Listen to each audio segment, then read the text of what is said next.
VD. സതീശന്റെ വിസ്മയം തെറ്റിയില്ല. അദ്ദേഹം വിസ്മയങ്ങൾ പലതും നടക്കാൻ പോവുകയാണ് കേരളത്തിൽ. LDFിലും BJPയിലുമുള്ള പല പ്രമുഖരായ ആളുകളും UDFിലേക്ക് വരും, സംഘടനകൾ വരും, രാഷ്ട്രീയ പാർട്ടികൾ വരും, വ്യക്തികൾ വരും എന്ന് അദ്ദേഹം പറഞ്ഞു കഴിഞ്ഞില്ല. 2 മണിക്കൂറിനുള്ളിൽ കൊട്ടാരക്കരയിൽ നിന്ന് മുമ്പ് 3 തവണ MLA ആയിട്ടുള്ള എല്ലാവർക്കും ഇഷ്ടപ്പെട്ട VS അച്യുതാനന്ദന്റെ പ്രിയപ്പെട്ട സഖാവായ ആയിഷ പൊറ്റി കോൺഗ്രസിൽ ചേർന്നു. ഇടിമുഴക്കം പോലെയാണ് വി.ഡി. സതീശന്റെ നീക്കം എന്നുള്ളതാണ് സത്യം. കാരണം CPM-ൽ ബോംബ് ഇട്ടിട്ടാണ് തുടക്കം കുറിച്ചത്. ഇന്നലെ അവിടെ നടന്ന മീറ്റിംഗിൽ ആയിഷ പൊറ്റി പറഞ്ഞ വാചകങ്ങൾ പ്രത്യേകം ശ്രദ്ധേയമാണ്. ഒന്നും മിണ്ടാതിരിക്കുന്നത് ശരിയല്ല, ഇനി മിണ്ടാതിരുന്നാൽ പലതും സംഭവിക്കും, അതുകൊണ്ടാണ് ഞാൻ മിണ്ടാൻ തുടങ്ങിയിരിക്കുന്നത്. കണ്ട് മടുത്തു. കാരണം അത്രയ്ക്കും അതൃപ്തിപരമായ കാര്യങ്ങളാണ് കേരളത്തിൽ നടക്കുന്നത്. ഒരു നേതാവ് ഒരു പാർട്ടിയെ തട്ടി ഹൈജാക്ക് ചെയ്തിരിക്കുന്നു. അവർക്ക് സ്വന്തം മകളെയും മകനെയും ഭാര്യയെയും അതേപോലെ മരുകനെയും പുലർത്താൻ വേണ്ടി, അവരുടെ സുഖങ്ങൾ കിട്ടാൻ വേണ്ടി എല്ലാ തരത്തിലും പാർട്ടിയെ മറയാക്കി ഉപയോഗിക്കുന്നു. ഇതുവരെ കേട്ടുകേൾവിയില്ലാത്ത രൂപത്തിൽ പാർട്ടിയെ ഹൈജാക്ക് ചെയ്ത് സ്വർണ്ണക്കള്ളക്കടത്തിലും ഡോളർ കടത്തിലും ലാവ്ലിംഗ് കേസിലും ലൈഫ് മിഷൻ തട്ടിപ്പിലും തുടങ്ങി കരിമണൽ കർത്തയുടെ കേസിലും തുടങ്ങി സ്വർണ്ണക്കൊള്ള വരെയുള്ള കേസുകളിലെല്ലാം ഈ നേതാവ് പണമുണ്ടാക്കാൻ വേണ്ടി ഭരണത്തെ ഉപയോഗിക്കുന്നു. ഇഷ്ടമില്ലാത്ത ആൾക്കാരെ കള്ളക്കേസിൽ കുടുക്കി ജയിലിലടയ്ക്കുന്നു. ആരെങ്കിലും എതിർത്ത് പറഞ്ഞാൽ അവർക്കെതിരെ ഗുണ്ടാ പ്രവർത്തനം നടത്തുന്നു. അവരെ പോലീസിനെ ഉപയോഗിച്ച് കള്ളക്കേസിൽ കുടുക്കി ജയിലിലടയ്ക്കുന്നു. മുമ്പ് CPM എന്തൊക്കെ തീരുമാനങ്ങൾ എടുത്ത് സമൂഹത്തിന് നന്മ ചെയ്യണം എന്ന ഉദ്ദേശത്തോടു കൂടി പ്രവർത്തിച്ചിട്ടുണ്ടോ, ആ സമൂഹത്തിലെ നന്മകളെ എല്ലാം ഇല്ലാതാക്കിക്കൊണ്ട് ഭരണഘടന അനുശാസിക്കുന്ന സ്വാതന്ത്ര്യങ്ങൾ, വ്യക്തി സ്വാതന്ത്ര്യം, പത്രസ്വാതന്ത്ര്യം, അതേപോലെ സഞ്ചാര സ്വാതന്ത്ര്യം, ജോലി ചെയ്യാനുള്ള സ്വാതന്ത്ര്യം എല്ലാം നിഷേധിച്ചുകൊണ്ട് കേരളത്തിൽ ഒരു ഏകാധിപതി ഭരിച്ചു മുന്നോട്ട് പോവുകയാണ്. കേരളത്തിലെ എല്ലാ മേഖലകളിലും അരാജകത്വവും അഴിമതിയും തട്ടിപ്പും വെട്ടിപ്പും നടന്നുകൊണ്ടിരിക്കുകയാണ്. ഇത് ആരും ചോദിക്കാൻ പറയാനും ഇല്ലാത്ത വിധത്തിൽ ഗുണ്ടായിസ് നടക്കുകയാണ്. പാർട്ടിയെയാണ് മറയായി ഉപയോഗിക്കുന്നത്. പാർട്ടിയെ ഒരാളുടെ തീരുമാനപ്രകാരം പാർട്ടി മുന്നോട്ട് പോവുകയാണ്. അദ്ദേഹത്തിന് വയസ്സിന്റെ പ്രശ്നമില്ല, കാലാവധി പരിധികളില്ല, അതേപോലെ നിബന്ധനകളില്ല. എന്ത് വൃത്തികേടും കാണിക്കാൻ അദ്ദേഹം സ്വയം തയ്യാറാവും. അത് പാർട്ടി അനുസരിക്കുന്നു. ഇങ്ങനെ പോയാൽ പാർട്ടി ഉണ്ടാവില്ല, പാർട്ടിയിൽ അണികളുണ്ടായില്ല. കേരളത്തിലെ ജനങ്ങൾ ഒറ്റക്കെട്ടായി, പ്രത്യേകിച്ച് CPM-ൽ അണികൾ ആഗ്രഹിച്ച ഒരു കാര്യമാണ് ഈ സമയത്തെ ഭരണമാറ്റം. ഇനിയും പിണറായി വിജയൻ ഭരിച്ചാൽ കേരളം ഒച്ചോടം ഇല്ലാതാകും. മാത്രമല്ല CPM എന്ന് പറയുന്ന മഹത്തായ പ്രസ്ഥാനം ഇല്ലാതായി തീരും. AKGയും കൃഷ്ണപിള്ളയും അതേപോലെ EMS-ഉം ഗൗരമ്മയും അങ്ങനെ പോലുള്ള മഹാൻ വ്യക്തികൾ കെട്ടിപ്പടുത്ത ഈ പ്രസ്ഥാനം ഇല്ലാതായി തീരും. ആ ഇല്ലാതായി തീരുന്ന കാണാൻ ഇവിടുത്തെ സാധാരണ CPM പ്രവർത്തകർക്ക് താല്പര്യമില്ല. ഈ പിണറായി വിജയൻ എന്താണ് ചെയ്യുന്നത്? അദ്ദേഹം തന്റെ കാര്യലാഭങ്ങൾക്ക് വേണ്ടി, കേസുകൾ അട്ടിമറിക്കാൻ വേണ്ടി എന്നും RSS വർഗീയ പാർട്ടിയാണെന്ന് പറഞ്ഞിട്ടുള്ള, അതേപോലെ ഫാസിസ്റ്റ് പാർട്ടിയാണെന്ന് പറഞ്ഞിട്ടുള്ള RSS-ഉമായി യോജിച്ചുകൊണ്ട് കേസുകളെല്ലാം അട്ടിമറിക്കുന്നു. എന്നിട്ട് ഡൽഹിയിൽ പോയി അമിത്ഷായുടെയും അതേപോലെ നരേന്ദ്രമോദിയുടെയും ഷൂ നക്കുന്നു. എന്നിട്ട് അവരെന്താണ് പറയുന്നത്? അത്തരം പേപ്പറുകളിൽ ഒപ്പിട്ട് കൊടുക്കുന്നു. ഈ അവസ്ഥയാണ് കേരളത്തിലുള്ളത്. അങ്ങനെ കേരളത്തിലെ CPM-നെ ത്രിപുരയിലെയും ബംഗാളിലെയും CPM-നെ പോലെ മൊത്തത്തിൽ ഇല്ലാതാക്കാനുള്ള പ്രവർത്തനമാണ് ഓരോ ദിവസവും പിണറായി വിജയൻ നടത്തിക്കൊണ്ടിരിക്കുന്നത്. തന്റെ ഭരണശേഷം, തന്റെ കാലാവധി ശേഷം ഇവിടെ പ്രളയമായിക്കോട്ടെ എന്നാണ് അദ്ദേഹം ആഗ്രഹിക്കുന്നത്. കാരണം എന്നാലും ഇനി CPM അധികാരത്തിൽ വരാൻ പാടില്ല, അത്രയും നശിച്ച് നാരായണത്ത് കല്ലെടുക്കണം എന്നുള്ള അവസ്ഥയിൽ പോയിക്കൊണ്ടിരിക്കും. ഈ അവസ്ഥയിൽ ആ പാർട്ടിയിൽ പ്രവർത്തിക്കാൻ പറ്റാത്ത അവസ്ഥയാണ്. ആരെങ്കിലും ശബ്ദമുയർത്തിയാൽ അവരെ എന്തെങ്കിലും കള്ളക്കേസിൽ കൊടുക്കും, അതേപോലെ ഇല്ലാത്ത പറഞ്ഞ് അധിക്ഷേപിക്കും.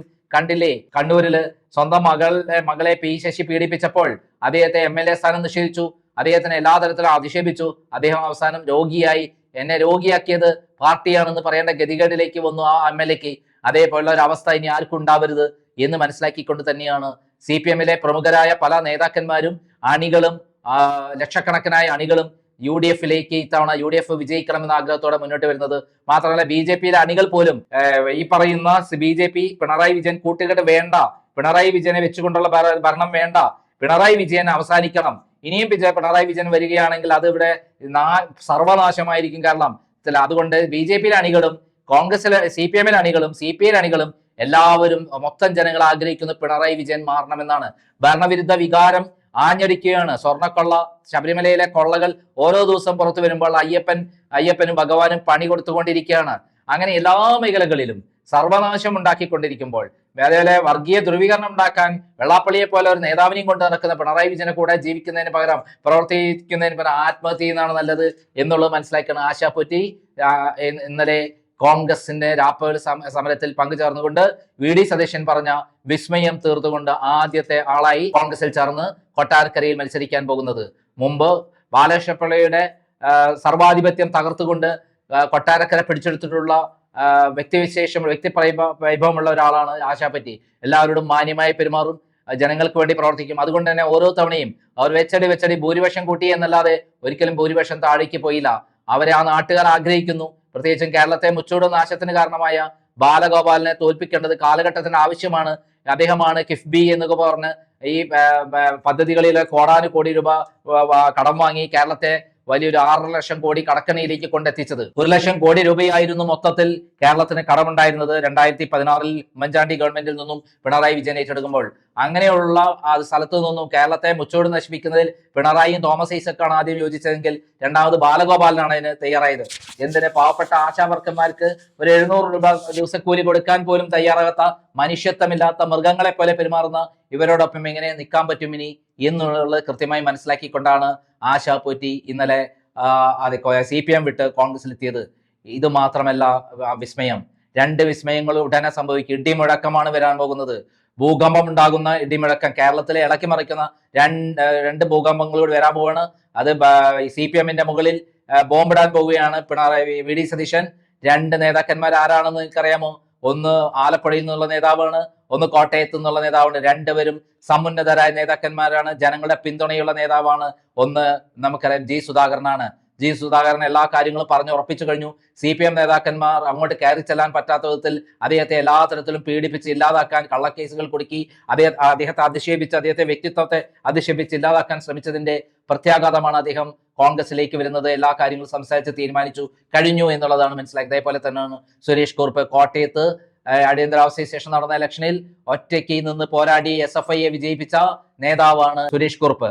സുരേഷ് കുറുപ്പ് എല്ലാ കാലത്തും ഏറ്റുമാനൂരിൽ നിന്ന് വിജയിച്ചത് വൻ ഭൂരിപക്ഷത്തിലാണ്. രമേശ് ചെന്നിത്തലയാണ് കോട്ടയത്ത് നിന്ന് തോൽപ്പിച്ചിട്ടുള്ളത്.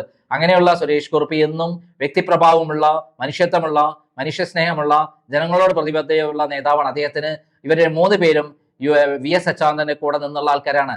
ഏറ്റവും രസകരമായ കാര്യം, VS അച്യുതാനന്ദൻ ഇപ്പോൾ പ്രാർത്ഥിക്കുകയാണ്. ഇപ്പോൾ ജീവനോടെ വന്നിരുന്നെങ്കിൽ പിണറായി വിജയനെ ഇവിടെ തല്ലി ഓടിച്ചേനെ.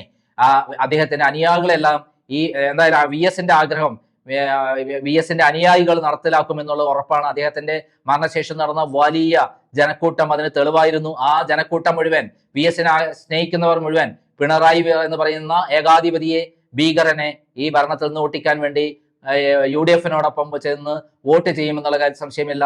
ഈ 3 നേതാക്കന്മാർ ഇപ്പോൾ ആശാപുരി വന്നത് കേരളത്തിലെ മൊത്തം CPM അണികളുടെ വികാരമാണ്. സത്യസന്ധരായ CPM അണികളുടെ വികാരമാണ്. എല്ലാ CPM അണികളും ആഗ്രഹിക്കുന്ന പിണറായി വിജയൻ മാറണമെന്നാണ്. മൊത്തം ജനങ്ങൾ ആഗ്രഹിക്കുന്നത് പിണറായി മാറണമെന്നാണ്.